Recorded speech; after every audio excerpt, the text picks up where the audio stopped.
President Trump and Elon Musk's cost-cutting mission has now hit the Department of Veteran Affairs. The VA has cut more than 1,000 employees in the name of efficiency, but some fear it'll make getting care even more difficult.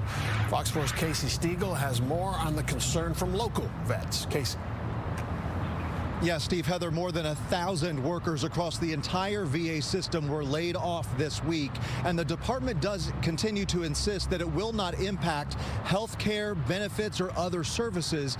But veterans advocates here in North Texas tell me any cuts at all to the agency can become a slippery slope.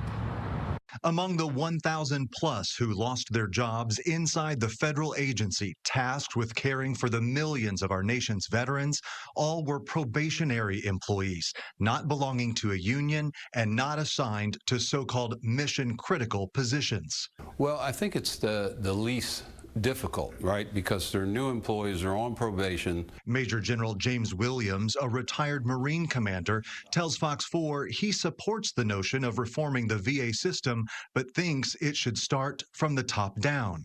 And the question is, do we need all the infrastructure? And I would say no. I mean, I think, and I've said this to other secretaries of the VA, I said, I think I could come to Washington, D.C. and take 30% out of your headquarters and be much more efficient.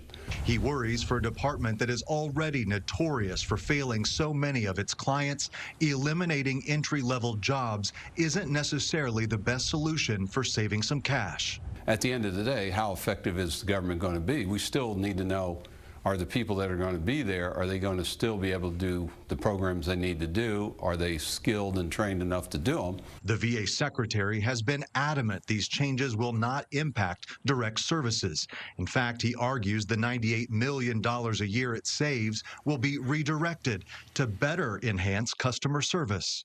In fact, we're actually giving and improving services. In our Veteran Benefits Administration, they're actually clearing cases quicker. The move is part of a sweeping reform by the Trump administration to shrink the overall federal workforce and make it more effective. In the Oval Office this week, Elon Musk, head of the newly formed Department of Government Efficiency, doubled down on his decisions. The people voted for major government reform.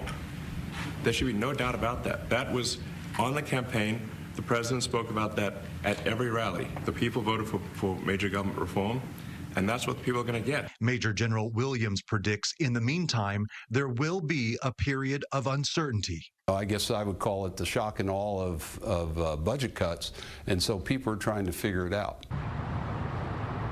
All right, so the VA says that these latest changes will allow the department to refocus on its core mission, which is to provide the best care possible to veterans and also their families.